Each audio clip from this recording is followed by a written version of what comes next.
Il pensait qu'elle volait. Mais lorsque le millionnaire surprit sa femme de ménage en train de se cacher pour manger des restes, ses paroles le figèrent et changèrent tout. Avant de continuer, n'oubliez pas de commenter d'où vous nous écoutez et quelle heure il est chez vous. Ethan Parker gara sa voiture dans l'allée de son manoir à 15 heures, un mardi ordinaire. La réunion, prévue jusqu'à 17 heures, avait été annulée à la dernière minute, son client avait une urgence familiale. La maison était plongée dans le silence habituel de la semaine. Mobilier coûteux, lustre en cristal, sol en marbre qui résonnait à chaque pas, tout impeccablement propre, froid et vide comme toujours. Ethan entra par la porte d'entrée et lança ses clés sur la table en acajou du hall. Le bruit résonna dans les couloirs. Il desserra sa cravate italienne et se dirigea vers son bureau pour finir des rapports, mais un bruit étrange venant de la cuisine le fit s'arrêter. Un fracas d'assiette. Il fronça les sourcils. La nouvelle femme de ménage était censée nettoyer les chambres à l'étage à cette heure-là, du moins selon le planning qu'il lui avait laissé. Curieux, il avança discrètement, longeant le couloir pour ne pas faire de bruit. Depuis l'embrasure de la cuisine, Ethan vit quelque chose qui le laissa sans voix. Une jeune femme, Clara Morale, était accroupie derrière l'îlot en granit, dévorant désespérément les restes de son petit déjeuner. Elle mangeait des morceaux de pain avec de la confiture comme si elle n'avait pas vu de nourriture depuis des jours. Ses mains tremblaient tandis qu'elle mâchait rapidement, jetant des regards apeurés autour d'elle pour ne pas être surprise. Ethan resta figé, incrédule. En l'observant mieux, elle était bien trop mince, ses pommettes saillantes, ses yeux trop grands pour son visage maigre. Comment ne l'avait-il pas remarqué plus tôt? Sans le vouloir, il posa le pied sur une latte de bois qui grinça bruyamment. Clara se figea. Lentement, comme un animal effrayé, elle se retourna et le vit debout là. L'assiette glissa de ses mains et se brisa sur le carrelage, projetant nourriture et porcelaine partout. « Monsieur Parker », s'écria-t-elle, se relevant d'un bond, affolée. « Je ne savais pas que vous étiez rentré.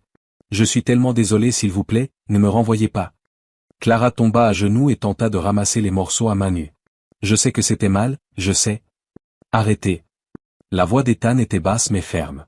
Elle s'immobilisa de nouveau, toujours agenouillée parmi les débris. « Levez-vous, dit-il. » Elle obéit lentement, essuyant ses larmes avec ses mains abîmées par le travail. Ethan regarda la nourriture au sol, puis son visage apeuré. La question lui échappa avant même qu'il ne réfléchisse. « Vous n'avez pas de nourriture chez vous, n'est-ce pas ?» Elle baissa la tête, incapable de soutenir son regard. La honte la brûlait. « Si, monsieur Parker. J'étais juste. » « Ne me mentez pas. » Son ton n'était pas en colère, mais profondément inquiet. « Quand avez-vous mangé un vrai repas pour la dernière fois ?» Le silence s'étira de longues secondes. « Hier matin, » murmura-t-elle. « Hier matin, » répéta-t-il, stupéfait. « Il est 3 heures de l'après-midi, vous n'avez rien mangé depuis plus de 24 heures ?» Clara hocha la tête, évitant ses yeux. Ethan passa une main dans ses cheveux, troublé. « Mais pourquoi? Que se passe-t-il? » « Ma grand-mère n'a plus de médicaments, » finit-elle par dire, ses yeux sombres se remplissant de peine. « Elle a un diabète avancé et de l'hypertension. Ses médicaments sont chers. J'ai dû choisir entre acheter de la nourriture ou ses pilules. » Ethan eut l'impression qu'on lui assénait un coup dans le ventre. « Et vous avez choisi les médicaments? » « Bien sûr, » dit Clara en reniflant. « Elle est tout ce que j'ai. Si elle meurt, je n'aurai plus personne au monde. » Il se tut, absorbant le poids de ses paroles. Elle travaillait chez lui depuis à peine une semaine. Il ne connaissait même pas son nom complet jusque-là. « Quel âge a votre grand-mère » ? 72 ans. Elle m'a élevé seule après la mort de mes parents dans un accident de voiture quand j'avais 5 ans. Ethan respira profondément. « Asseyez-vous, » dit-il en lui montrant un tabouret de l'îlot. « Je vais vous faire un sandwich. » Les yeux de Clara s'écarquillèrent comme s'il avait parlé une langue étrangère. « Vous n'avez pas besoin de faire ça, monsieur Parker. Je ne veux pas être un problème. » Clara, dit-il l'appelant par son prénom pour la première fois. « Asseyez-vous. S'il vous plaît. » Elle obéit, encore perdue. Ethan ouvrit le frigo et sortit de la dinde, du fromage, des tomates, de la laitue. « Quel est votre nom complet ?»« Clara Morale. »« Et où habitez-vous ?»« À East Ridge. »« C'est loin, je prends 2 bus pour venir. »« 2 bus ?»« Oui. Je pars à 5 heures du matin pour arriver ici à 7 heures. »« Et vous rentrez quand ?»« Si je pars à 5 heures, je suis chez moi vers 7 heures. » Ethan fit le calcul. 4 heures de bus par jour pour un salaire minimum à nettoyer un manoir de 2 millions. Il posa le sandwich devant elle. « Mangez. Je ne peux pas accepter cela. Ce qui n'est pas acceptable, c'est que vous ayez faim dans ma maison. Mangez avant que je ne change d'avis. » Clara prit le sandwich comme s'il était en or. Elle en prit une bouchée, ferma les yeux, soulagée, des larmes coulant sur ses joues. Pourquoi pleurez-vous, demanda-t-il. Parce que... Elle avala difficilement. Parce que ça fait longtemps que personne n'a été aussi gentil avec moi. Quelques instants plus tard, son visage pâlit. Monsieur Parker, je ne me sens pas bien, murmura-t-elle et s'évanouit. Ethan la rattrapa avant qu'elle ne touche le sol. 15 minutes plus tard, le docteur Bennett, le médecin de la famille, l'examina. Hypoglycémie sévère, tension basse. Elle doit manger de petits repas toutes les 2 heures et prendre des vitamines. Après son départ, Ethan se tourna vers Clara. Pourquoi ne m'en avez-vous pas parlé? J'étais sûr que vous me renverriez. Les employeurs riches n'aiment pas les employés à problème. Qui vous a dit cela? La vie, répondit-elle simplement. Mon dernier patron m'a renvoyé le jour où j'ai dit que ma grand-mère était à l'hôpital. La colère monta en lui. Eh bien, ici, les choses fonctionnent différemment. À partir de maintenant, vous déjeunerez ici chaque jour. Et votre salaire doublé. Clara se leva d'un bond, choquée. Vous ne pouvez pas faire ça, je ne le mérite pas. C'est moi qui décide de ce que vous méritez. Et arrêtez de m'appeler Monsieur Parker tout le temps. Juste Ethan. Pourquoi faites-vous ça pour moi? Demanda-t-elle doucement. Parce que, il hésita, c'est ce qu'une personne décente doit faire. Le téléphone fixe sonna. Ethan, mon amour. La voix sucrée le glaça. C'était Isabelle, son ex-femme. 2 heures plus tard, sa BMW blanche entra dans l'allée.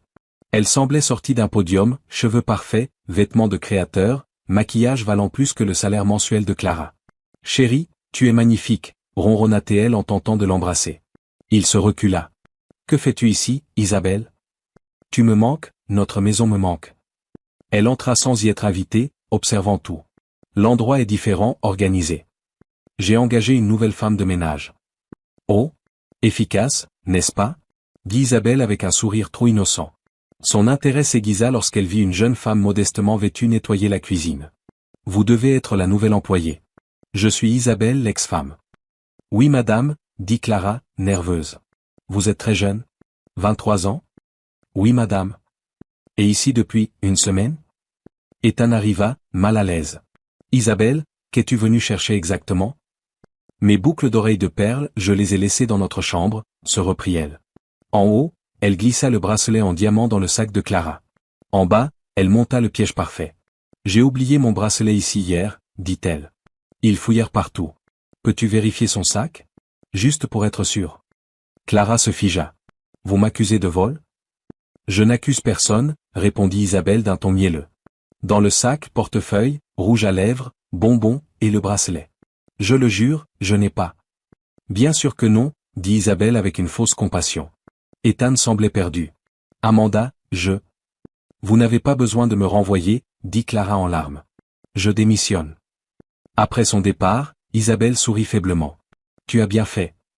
Les jours passèrent et Ethan n'arrivait pas à supprimer le doute. Quelque chose clochait. Il alla chez un bijoutier, montra une photo. Oui, dit le vendeur. Ce bracelet a été nettoyé ici la semaine dernière. Par Madame Isabelle Parker. Le cœur d'Ethan se serra. Il appela Clara. Vous aviez raison, c'était un coup monté. Je le savais, répondit-elle calmement. Les gens comme elle finissent toujours par se trahir. Il la supplia de revenir. Elle refusa. Si vous avez douté de moi une fois, vous pourriez recommencer.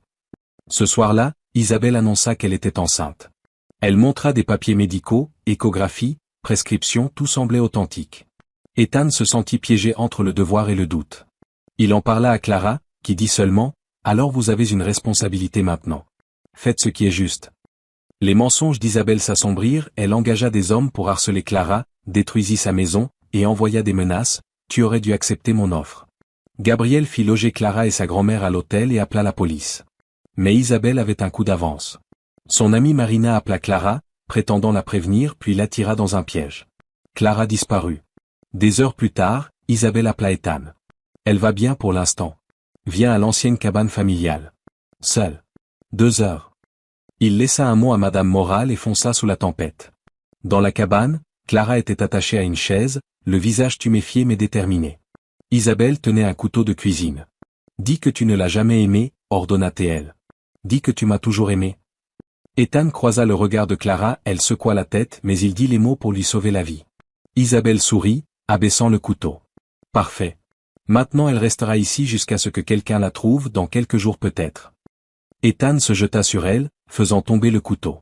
Ils luttèrent. Isabelle frappa au hasard, trébucha et se cogna violemment la tête contre le coin de la table. La police arriva quelques minutes plus tard.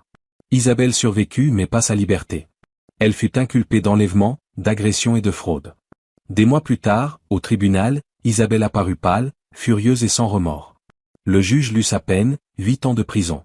Ses cris résonnèrent tandis que les gardes l'emmenaient. Ethan se tourna vers Clara. Elle prit sa main. « C'est fini » murmura-t-elle. « Non » dit-il. « Ça commence maintenant. » Ils se marièrent dans une petite église 1 an plus tard. Ethan lança une modeste société de conseil, Clara s'inscrivit en cours du soir en administration des affaires.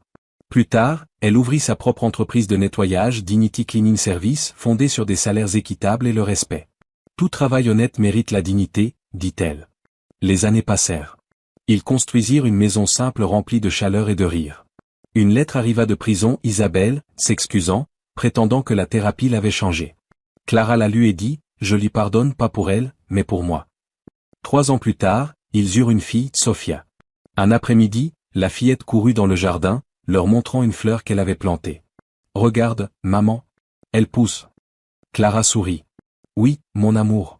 Elle pousse lentement mais solidement. » Ethan la regarda, la femme qui s'était un jour évanouie de faim dans sa cuisine, devenue le cœur de son foyer, et comprit que parfois, les moments les plus brisés font naître les plus belles graines.